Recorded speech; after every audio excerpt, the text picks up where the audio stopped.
Sisi tunajua hawa watu hakuna kitu watatuambia hapa leo. Wanajua ukweli, wamekaa wamenyamaza hapa.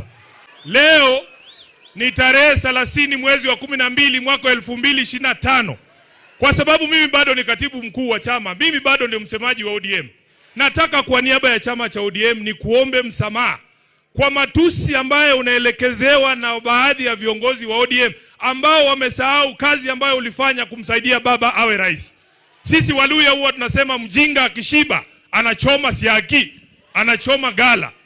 Wamesahau kazi ambayo ulifanya. Sisi tulikuwepo pale, sisi ni mashahidi wa kazi ambayo ulifanya kumsaidia baba. Ulijitolea kwa hali na mali. Leo hii wanataka kuukata mkono ambao uliwalisha.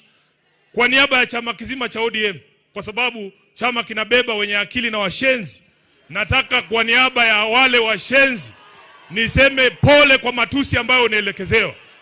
Na kama hakuna siku, wacha niseme bana, kama hakuna siku Mheshimiwa Uhuru, chama cha ODM kimekuambia asante.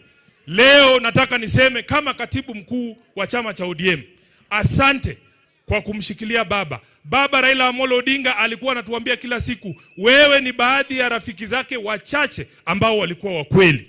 Na sisi tutazidi kukuheshimu. Kwa sababu tuliwamulika wanaenda mikutano ya siri kule Kilgoris kuuza chama kwa Mheshimiwa William Ruto. Tukawamulika, unajua Nairobi, Aladwa yuko hapa. Nairobi unaweza ona mtu amekuibia simu. Ukisema mwizi, yeye anageuka anasema mwizi. Halafu wanaanza kukupiga. Kwa sababu tuliwamulika wanajaribu kunadi chama cha ODM kwa Ruto. Wanakuja wanatuambia sasa ati pia sisi tunataka kukuuzia chama. Mimi mmeniona wapi na Uhuru tukidance kwa podium vile watu wanadance na Ruto kila siku? Tunakutana na wewe saa ngapi kuzungumza haya maneno?